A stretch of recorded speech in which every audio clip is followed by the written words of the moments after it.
Halo Sobat Tamta, semoga kita semua selalu dalam lindungan Tuhan Yang Maha Esa, diberikan kesehatan, serta dimudahkan dalam segala urusannya. Di video kali ini, kita akan membahas tentang sejarah Republik Lanfang, Republik pertama di Nusantara.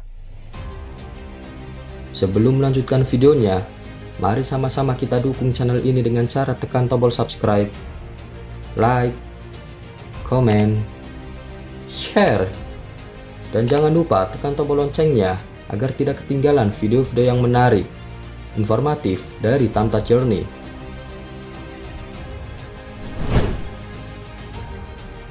Gelombang imigran Cina menerpa Kalimantan Barat pada pertengahan abad ke-18. Mereka didatangkan oleh Kesultanan Mempawah dan Sambas untuk dipekerjakan di tambang-tambang emas dan timah yang banyak terdapat di kawasan tersebut. Nantinya kaum pendatang ini bersatu dan membentuk republik pertama di Nusantara yang bernama Republik Lanfang. Yang pertama kali mendatangkan pekerja dari Cina adalah Kesultanan Mempawah pada tahun 1740. Semula Mempawah adalah kerajaan Dayak dan sempat akrab dengan Majapahit sebelum berganti menjadi Kesultanan Melayu seiring masuknya agama Islam. Wilayah Mempawah terletak antara Pontianak dan Sambas, berjajar dalam satu garis pantai di Selat Karimata. Pada tahun 1750, Kesultanan Sambas menerapkan kebijakan serupa, yaitu menghadirkan orang-orang Cina. Saat itu banyak ditemukan tambang emas baru di kawasan tersebut, sehingga dibutuhkan pekerja dalam jumlah yang besar. Populasi masyarakat Cina di Kalimantan Barat berkembang pesat. Jumlahnya mencapai ribuan orang yang membengkak menjadi puluhan ribu pada sekitar tahun 1767. Kehadiran kaum imigran dari Cina di Borneo menjadi bagian dari sejarah perdagangan dan politik Asia kala itu. Saking banyaknya, orang-orang Cina tersebut membentuk kelompok atau kongsi dagang berdasarkan wilayah pertambangannya. Masyarakat Cina di dalam area kongsi yang sebenarnya lebih mirip perkampungan dan menjalani kehidupan seperti di negeri asal mereka, yaitu menerapkan tradisi Cina dalam kehidupan sehari-harinya. Awalnya, kongsi-kongsi itu berjumlah 8 kelompok, kemudian bertambah hingga menjadi 14 kongsi. Mereka berada di bawah naungan Kesultanan Sambas maupun Mempawah, namun diberi keleluasaan untuk mengatur dirinya sendiri, termasuk dalam hal pengangkatan pemimpin. Dari sinilah benih-benih republik itu mulai terbentuk. Baik Kesultanan Sambas maupun Mempawah tidak mempersoalkan bagaimana cara para imigran dari Cina itu mengatur diri mereka sendiri, juga tidak menerapkan macam-macam aturan dalam pekerjaan mereka, yaitu menambang emas. Pihak Kesultanan hanya meminta masing-masing kongsi itu menyetor 1 kilogram emas tiap bulannya.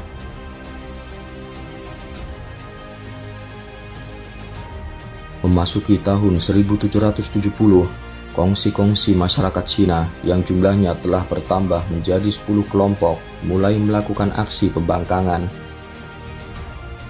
Mereka menolak menyerahkan 1 kilogram emas per bulan kepada Kesultanan dan hanya bersedia menyetor separuh saja dari kesepakatan sebelumnya. Keberanian orang-orang Cina melakukan perlawanan salah satunya disebabkan karena kehidupan ekonomi mereka yang sudah lebih mapan ketimbang rata-rata orang Melayu maupun Dayak. Kaum pendatang ini pada akhirnya benar-benar terlibat peperangan dengan warga lokal dan menewaskan sejumlah pejabat kesultanan dari suku Dayak. Insiden ini membuat pihak kesultanan habis kesabaran, terutama Sambas. Pemimpin Sambas saat itu, Sultan Umar Akamadin II, kemudian mengirimkan pasukan untuk membasmi aksi pemberontakan tersebut. Terjadi pertempuran dalam skala kecil selama 8 hari, sebelum akhirnya kelompok-kelompok imigran Cina tersebut menyerah karena merasa kalah kuat. Ternyata Sultan Sambas tidak menjatuhkan hukuman berat kepada orang-orang Cina yang sebenarnya telah terbukti membangkang. Mereka diperbolehkan kembali bekerja di pertambangan seperti biasa, namun tetap harus menyetor upeti sebanyak 1 kilogram emas setiap bulannya kepada Kesultanan. Hingga pada tahun 1776, jumlah kongsi masyarakat Cina yang ada di Kalimantan Barat sudah bertambah menjadi 14 kelompok. Dari 14 kongsi itu, 12 kelompok diantaranya berada di wilayah Kesultanan Sambas dengan pusatnya di Montraduk. Sedangkan 2 kongsi lainnya ada di wilayah Kesultanan Mempawah dan berpusat di Mandor. Jumlah orang-orang Cina sendiri sudah lebih dari 20.000 orang pada tahun 1770.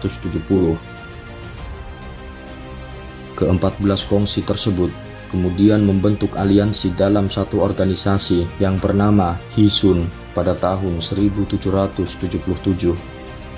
Tujuannya untuk memperkuat persatuan sekaligus meminimalisir terjadinya polemik antar kongsi seperti yang pernah terjadi pada tahun 1774.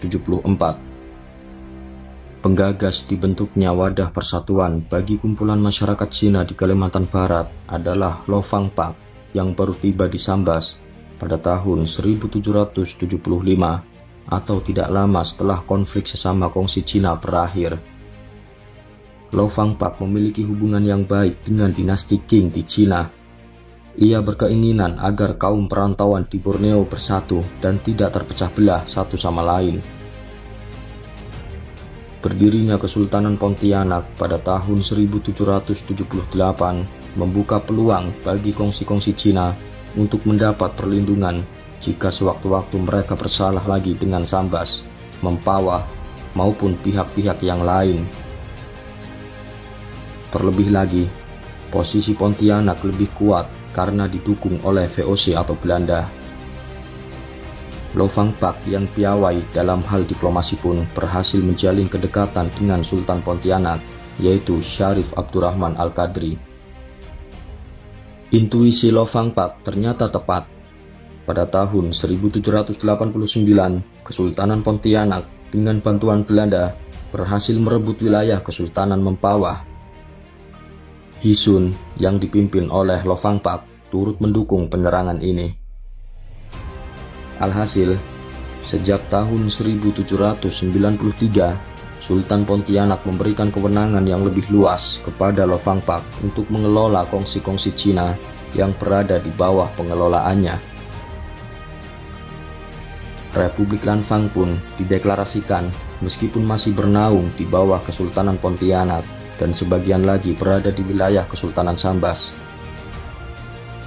Lo Fang Pak terpilih sebagai presiden dalam pemilihan umum pertama.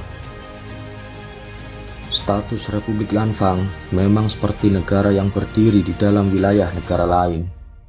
Namun, Republik pertama di Nusantara ini memperoleh kewenangan yang sangat luas untuk mengelola wilayah dan rakyatnya sendiri. Pemerintah Republik Lanfang hanya harus membayar upeti bulanan kepada 2 Kesultanan Pontianak dan Sambas. Republik Lanfang juga mendapat pengakuan dari dinasti Qing di Cina dan secara rutin mengirimkan upeti ke negeri asal mereka itu. Republik yang merupakan penyatuan dari 14 kongsi Cina ini punya undang-undang sendiri untuk mengatur berbagai aspek kehidupan rakyatnya, dari tata negara, hukum, ekonomi, pendidikan, dan sektor-sektor penting lainnya. Layaknya sebuah negara, Republik Lanfang telah dilengkapi dengan dewan pemerintahan, pengadilan, penjara, bahkan pasukan bersenjata.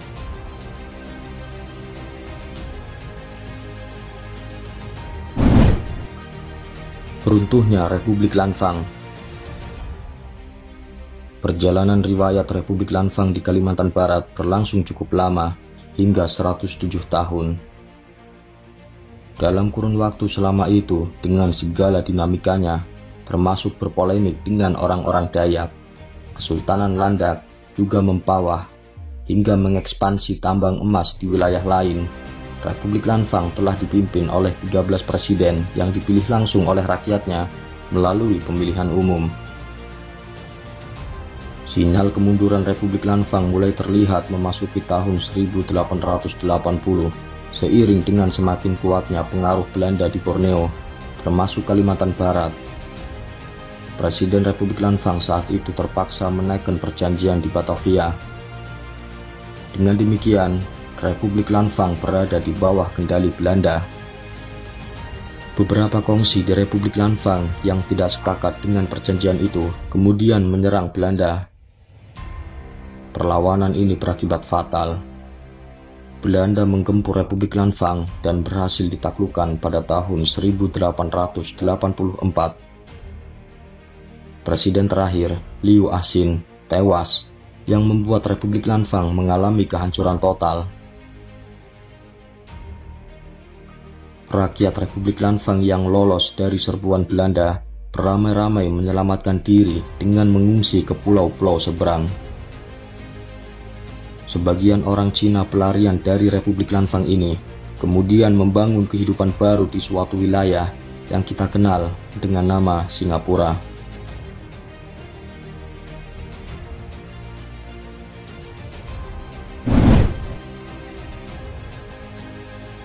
Demikianlah yang bisa kami sampaikan tentang sejarah Republik Lanfang, Republik pertama di Nusantara. Silahkan berikan kritik dan saran di kolom komentar agar channel ini semakin berkembang dan menjadi lebih baik lagi ke depannya. Semoga video ini bermanfaat dan menambah wawasan untuk kita semua. Terima kasih.